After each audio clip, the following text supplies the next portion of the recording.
Welcome to all of you. My name is Vikas. स्वागत है आप सभी का मेरे चैनल पर। आज हम सीखेंगे सेंटेंसेस का सबसे बेसिक रूप, क्योंकि हम शुरू में सेंटेंसेस तो सीख लेते हैं, present, past, future, indefinite, continuous, perfect continuous and ये सारे सेंटेंसेस हम सीख लेते हैं। लेकिन जो बेसिक रूप है, बी फॉर्म सेंटेंस स्ट्रक्चर, मतलब जो बी से बनते हैं, वो शुरू में नहीं सीखते तो हमें आगे प्रॉब्लम होती है। हम सोचते हैं ये कौन सा सेंटेंसेस है। चलिए पहले कुछ एग्जांपल लेते हैं और उनका ट्रांसलेट करते हैं, जिससे हम सीखेंगे किस तरह से हम बी फॉर्म सेंटेंस को बनाते हैं। तो स्टार्ट करते हैं। तो जिन्होंने अभी तक मेरा चैनल सब्सक्राइब नहीं किया है तो प्लीज़ सब्सक्राइब कर दीजिए। आपको सिर्फ नीचे जो रेड बटन है उस पर टच करना है और मेरा चैनल सब्सक्राइब हो जाएगा। तो स्टार्ट करते हैं। फर्स्ट है, तुम बुद्धिमान हो। तुम बुद्धिमान हो, इसको किस तरह से बनाएंगे? यू, तुम हो, यू आर वाइज। ठीक है, बुद्धिमान को क्या बोलते हैं हम? वाइज। तुम बुद्धिमान हो। सेकंड है, मैं एक विद्यार्थी हूँ। I am a student. ठीक है, I am a student. Third है, हरी अमीर है।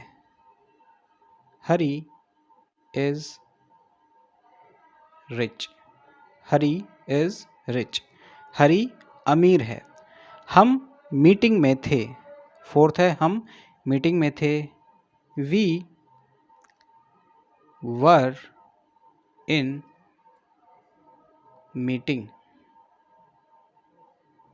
ठीक है, अब देखिए यहाँ पर जो बी की जो फॉर्म्स हैं, जैसे बी की फॉर्म्स क्या क्या होती हैं मैं अभी बताता हूँ। Is, am, are. अगर प्रेजेंट के सेंटेंस हैं तो वहाँ बी के ही रूप हैं, क्योंकि ये बी के ही रूप होते हैं। इज़ भी बी का रूप है, एम भी बी का रूप है, आर भी बी का रूप है, अगर हम प्रेजेंट की बात करें। और फ्यूचर की बात करें तो बी के क्या क्या रूप हैं? वॉज एंड वर भी बी के ही रूप हैं। अब आप बोलेंगे बी के रूप तो बी, बीन या बीइंग होते हैं। अगर आप देखें यहाँ पर भी जो इनका मतलब है, जैसे यू आर वाइज, तुम बुद्धिमान हो, तो बी मीन्स क्या होता है? होना। एकदम अगर हम एग्जैक्ट मीनिंग देखें, बी का मतलब क्या होता है? होना। तो हम होने को ही शो कर रहे हैं। ठीक है, आर क्या शो कर रहा है? होना। तुम बुद्धिमान हो, क्या हो? तो होना शो कर रहा है वो, है ना। बुद्धिमान का होना शो कर रहा है। जैसे आई एम ए स्टूडेंट, मैं एक स्टूडेंट हूँ। ठीक है, तो हूँ क्या है? वो एक होना शो कर रहा है। किसके होने का? स्टूडेंट के होने का शो कर रहा है। इज़ भी क्या है? हरी इज़ रिच, वह रिच है, अमीर है। तो वो क्या है ना, होने से शो हो रहा है ना वो भी। तो हरी इज़ रिच, हरी अमीर है। समझ में आया? तो अब मैं आपसे पूछूं ये कौन सा सेंटेंस है? ये ना ही प्रेजेंट इंडेफिनिट है, ना ही प्रेजेंट कंटिन्यूअस है, ना ही प्रेजेंट परफेक्ट है, ना ही प्रेजेंट परफेक्ट कंटिन्यूअस है। It is only be form sentence structure. ये सिर्फ बी के जो रूप होते हैं उनसे बना हुआ सेंटेंसेस है। समझ में आया? बी क्या है? यहाँ पे एक वर्ब की तरह यूज़ होता है। ओके, आगे और सेंटेंसेस बनाते हैं। अकबर अच्छा राजा था।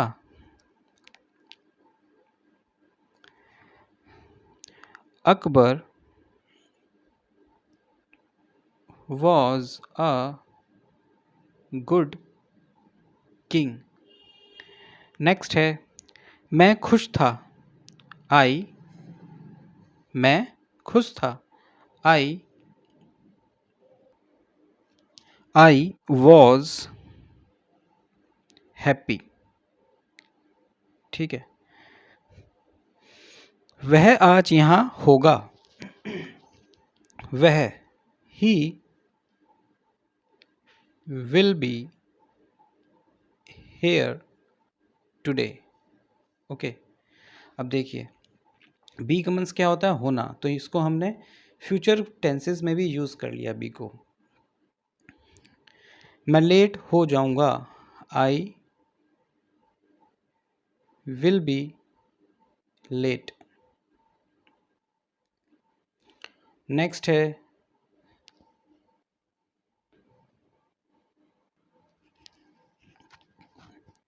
नेक्स्ट है वे मेरे साथ होंगे। वे की क्या होगी? दे विल बी, मेरे साथ होंगे, they will be with me. Okay, तो ये जो सारे सेंटेंसेस हैं ये सारे बी के ही सेंटेंस स्ट्रक्चर हैं। ठीक है, तो इतना समझ में आया। तो नेक्स्ट देखते हैं जिसमें संभावना हो सकती हैं, जहाँ हम श्योर नहीं होते, जहाँ हम पॉसिबिलिटी को देखते हैं। जैसे एक सेंटेंस है, वह एक्टर हो सकता है या वह एक्टर होगा। जहाँ आप श्योर नहीं हैं, जहाँ आप अंदाज़ा लगा रहे हैं कि वह एक्टर हो सकता है, वह डॉक्टर हो सकता है। ठीक है, तो इसको किस तरह से बनाएंगे? ही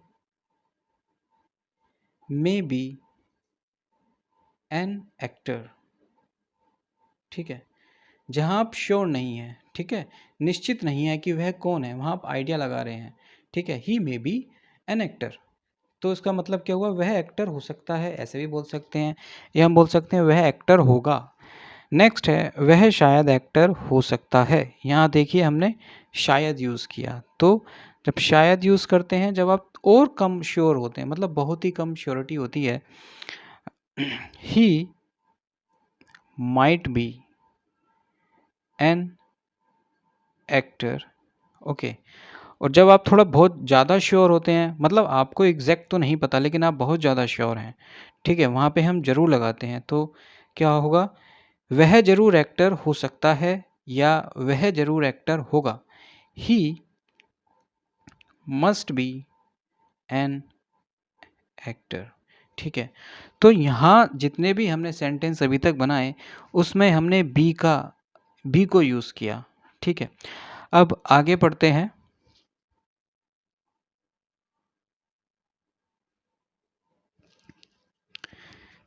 देखिए जो बी है, बी क्या है? एक बेस फॉर्म है। ठीक है, बेस मतलब जो आधार है इनका, वो क्या है? एक बेस फॉर्म है। ठीक है, अगर हमें प्रेजेंट, इसका अगर प्रेजेंट फॉर्म की बात करें, प्रेजेंट जो वर्तमान रूप की बात करें, बिल्कुल हिंदी में बोलें, तो बी का वर्तमान रूप क्या है? Is, am, are. ठीक है, ठीक है, ये भी बी के ही रूप हैं। मैंने जैसे अभी सेंटेंस बताए थे, यू आर वाइज, ठीक है, I am a student and he is, Hari is rich.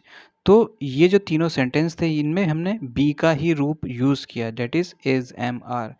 और बी का पास्ट फॉर्म क्या है? बी का पास्ट फॉर्म मतलब जो भूतकाल वाला जो रूप है बी का, वो क्या है? वॉज, वर। मतलब वहाँ पर भी तो हो रहा है कुछ, लेकिन वो हो रहा है पास्ट में। ठीक है, मैंने बोला Akbar was a good king, तो अकबर एक अच्छा राजा था, है ना?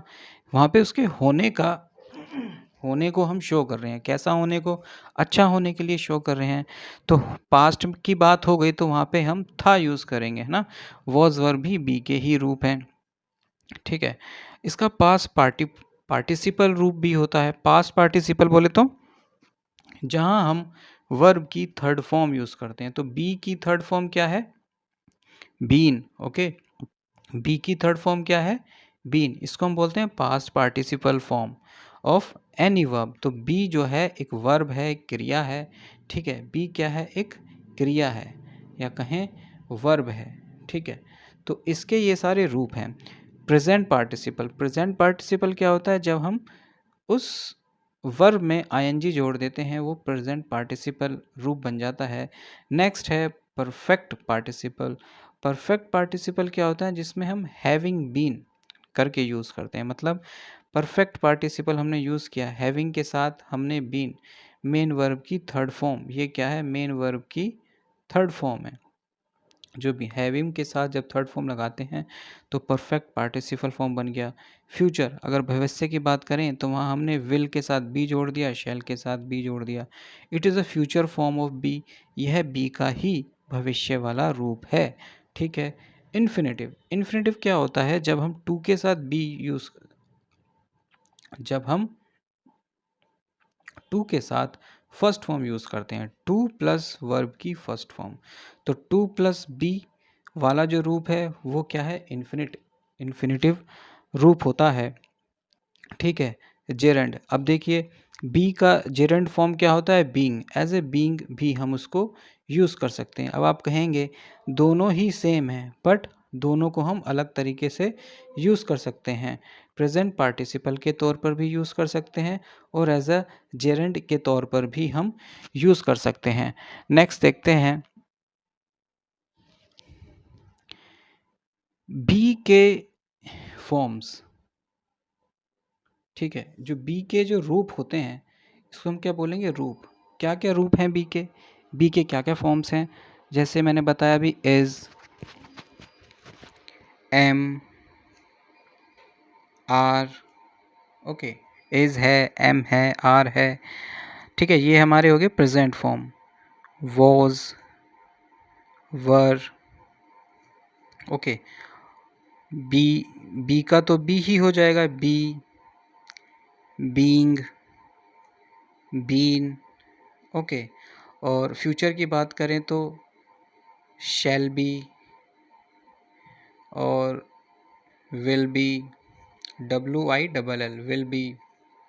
एंड अगर हम कोई संभावना शो करें जैसे, तो वहाँ पे हम यूज़ कर सकते हैं मे बी, ठीक है, might be and must be.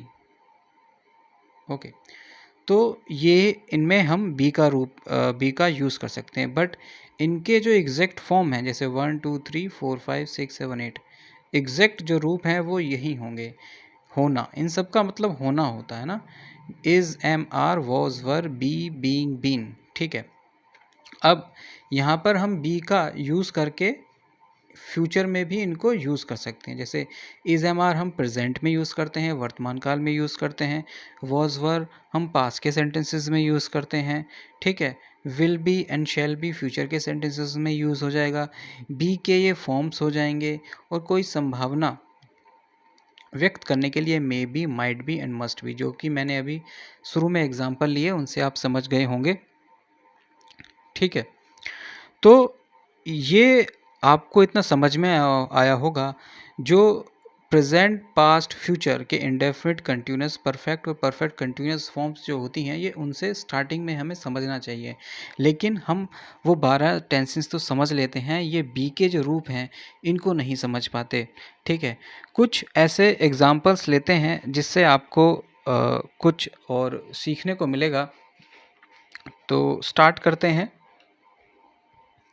जैसे कुछ सेंटेंसेस लेते हैं। अच्छा, एक चीज़ और थी, हम जब मैंने एक एग्जांपल लेते हैं, ही इज़ अ बॉय, मैं आपसे पूछता हूँ इसमें मेन वर्ब कौन सी है। ठीक है, इसमें मेन वर्ब कौन सी है। तो जब किसी भी सेंटेंसेस में एक ही वर्ब आए, चाहे वह हेल्पिंग वर्ब हो या मेन वर्ब हो या वर्ब हो, तो उसको हम मेन वर्ब मानेंगे। अब देखिए जो इज़ है, यहाँ पे इज़ वैसे तो हेल्पिंग वर्ब होती है, ठीक है, लेकिन जब इस सेंटेंसेस में एक ही वर्ब आ रही है तो इसको हम मेन वर्ब ही कंसीडर करेंगे। इट इज़ मेन वर्ब, या बोलेंगे लिंकिंग वर्ब, है ना, बोलेंगे लिंकिंग वर्ब। तो गाइज़, जो भी अभी ये वीडियो देख रहे हैं और जिन्होंने चैनल सब्सक्राइब नहीं किया, तो प्लीज़ प्लीज़ सब्सक्राइब ज़रूर कर लीजिएगा। आगे देखते हैं, कुछ सेंटेंसेस होते हैं, जैसे और एग्जांपल लेते हैं, he has been faithful, he has been faithful whole life, है ना। इस सेंटेंसेस में आप देखेंगे इसका मतलब क्या हुआ, वह वफादार रहा है पूरी ज़िंदगी, है ना, वह वफादार रहा है पूरी ज़िंदगी। होल मीन्स क्या होता है, पूरी ज़िंदगी। अब मैं आपसे पूछूं यहाँ पे कौन सा हेल्पिंग वर्ब है और कौन सा मेन वर्ब है। ठीक है, तो अब जैसे हैज़ है, हैज़ क्या है, it is a helping verb या बोलें ऑक्सिलरी वर्ब, है ना। देखिए हेल्पिंग वर्ब या ऑक्सिलरी वर्ब सेम होती हैं, है ना। इनको हम ऑक्सिलरी वर्ब भी बोल सकते हैं या हेल्पिंग वर्ब भी बोल सकते हैं। तो हैज़ क्या है, it is a helping verb.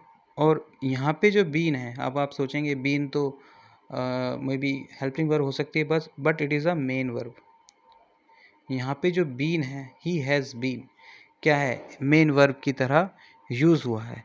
वह रहा है ना, रहने के लिए हमने बीन यूज़ किया। फेथफुल, वफादार, ठीक है, फेथफुल रहा है होल लाइफ, ठीक है। नेक्स्ट देखते हैं, कुछ और एग्जांपल लेते हैं। सपोज लेते हैं, he has been taken his money. मैंने बोला he has been taken his money, ठीक है। अब इस सेंटेंस में मेरे को ये बताइए कौन सा ऑक्सिलरी वर्ब है, मतलब हेल्पिंग वर्ब है, और कौन सा मेन वर्ब है। अब देखिए जो फर्स्ट सेंटेंस था इसमें मेन वर्ब यूज़ नहीं हुई है ना, जैसे फेथफुल है, फेथफुल उसकी विशेषता बता रहा है ना, वहाँ पे as a main verb use नहीं हुई। और यहाँ पे आप देखेंगे जो हैज़ बीन, ठीक है, हैज़ बीन क्या है, as a auxiliary verb use हुआ है। हेल्पिंग वर्ब हैज़ और बीन दोनों ही ऑक्सिलरी वर्ब की तरह यूज़ हुए हैं। Take is a main verb, ठीक है। Take, taken, take, took, taken क्या है, मेन वर्ब है। तो वह ले चुका है अपना पैसा, ठीक है, समझ में आया। यहाँ पे मेन वर्ब आ गई तो जो बचा वो हेल्पिंग वर्ब बन गया। यहाँ पे मेन वर्ब नहीं थी तो ही हैज़ बीन, यहाँ पे हम बीन क्या है, रहने के लिए शो कर रहे हैं, तो ये थर्ड फॉर्म हमारी मेन वर्ब बन गई। एक और एग्जांपल लेते हैं समझने के लिए। Suppose he has been doing his work. मैंने बोला he has been doing his work, ठीक है। इससे आप क्या समझेंगे, he has been doing his work, वह अपना काम कर रहा है ना। ही हैज़ बीन डूइंग मतलब कुछ समय से, कुछ पीरियड है उसमें, उस समय से वो अपना काम कर रहा है। तो देखिए यहाँ पे मेन वर्ब आ गई, अब जो बचा वो क्या हो गया, ऑक्सिलरी वर्ब या हेल्पिंग वर्ब बन गई, ठीक है। इस तरह से सेंटेंस को देख के समझ के हम समझ सकते हैं कौन सा मेन वर्ब है और कौन सा हेल्पिंग वर्ब है। अब कुछ और सेंटेंसेस लेते हैं, जैसे मैंने बोला ही विल बी प्रेजेंट, वह उपस्थित होगा।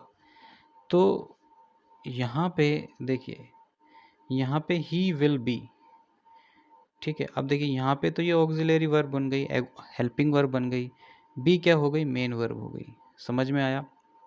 वह उपस्थित होगा, तो होना होगा को हमने मेन वर्ब कंसिडर कर लिया, ठीक है। कंसिडर क्या कर लिया, वो मेन वर्ब भी है इस सेंटेंस में। अब मैंने बोला he will be at home. मैंने बोला he will be at home, वह घर होगा, है ना, वह घर होगा। तो यहाँ पे होगा क्या है, हम होने की बात को शो कर रहे हैं, तो ये मेन वर्ब हो गई, जो बचा वो ऑक्सिलरी वर्ब या हेल्पिंग वर्ब हो गई, ठीक है। तो इससे आप आइडिया लगा सकते हैं कि कौन सा मेन वर्ब है और कौन सा हेल्पिंग वर्ब है। और जैसा मैंने अभी बताया शुरू में, अगर किसी भी सेंटेंसेस में एक ही वर्ब दी हुई है, चाहे वो हेल्पिंग वर्ब क्यों ना हो, उसको हम मेन वर्ब ही कहेंगे, ठीक है। उसको हम क्या बोलेंगे, मेन वर्ब ही कहेंगे, ठीक है। तो अगर आपको ये लेक्चर, ये वीडियो पसंद आया तो प्लीज़ लाइक और सब्सक्राइब बिल्कुल करिएगा। तो मिलते हैं नेक्स्ट वीडियो में। Thank you.